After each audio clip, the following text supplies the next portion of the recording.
Pengertian Perjanjian Linggarjati. Perundingan Linggarjati 11–15 November 1946 adalah kesepakatan diplomatik antara Indonesia dan Belanda di Kuningan, Jawa Barat yang menghasilkan pengakuan de facto Belanda atas wilayah Republik Indonesia mencakup Sumatera, Jawa, dan Madura. Perjanjian ini ditandatangani secara sah pada 25 Maret 1947 bertujuan menyelesaikan konflik pasca kemerdekaan dan membentuk Republik Indonesia Serikat.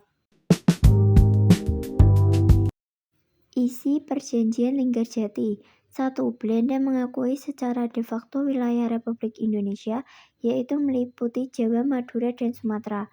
2. Republik Indonesia dan Belanda sepakat untuk bekerja sama membentuk negara federal yang disebut Republik Indonesia Serikat atau RIS. 3. RIS nantinya akan tergabung dalam suatu persemakmuran yang disebut Uni Indonesia Belanda dengan Ratu Belanda sebagai kepala uni. 4. Belanda dan Indonesia sepakat untuk menyelesaikan perselisihan melalui jalan damai dan perundingan, bukan dengan kekerasan. 5. Pembentukan RIS dan Uni Indonesia Belanda direncanakan akan selesai sebelum 1 Januari 1949.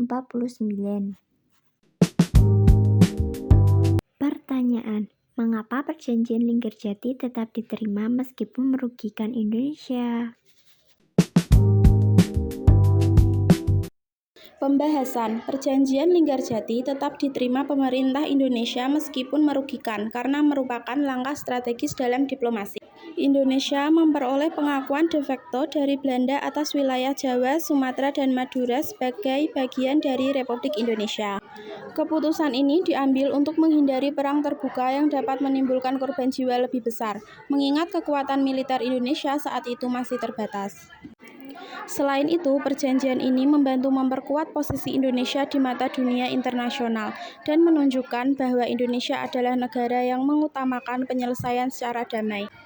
Sejalan dengan prinsip Perserikatan Bangsa-Bangsa, perjanjian ini juga memberikan waktu bagi Indonesia untuk memperkuat sistem pemerintahan, ekonomi, dan pertahanan nasional.